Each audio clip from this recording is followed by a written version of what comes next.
আচ্ছা, তুমি মনে মনে কিছু ঠিক করেছো? তোমার কিরকম মেয়ে পছন্দ?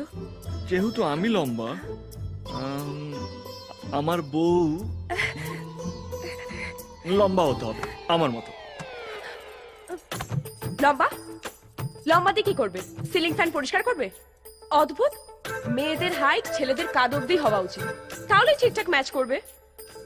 আচ্ছা ঠিক আছে, আর কিছু? আমার বউকে শিক্ষিত হতে হবে, MA MCom হলে ভালো হয়। কি ভালো হয়? এমএ বিয়ে দিয়ে কি খাবে? শোনো, দুজনে যদি প্রচুর লেখাপড়া জানে তারা কিছুতেই সুখী হতে পারে না, সারাক্ষণ সংসারে অশান্তি হয়। ছেলেপুলে মানুষ করার জন্য A for apple, B for bat, আর রান্না বান্না এই তিনটে জানলেই হলো। আমার ভগবান মাথা দিয়েছে, একটু কাজে লাগাও। দু চারটে শালি হলে ভালো হয়, তাহলে একটু আদর যত্নটা বেশি পাওয়া যায়। বুঝেছি।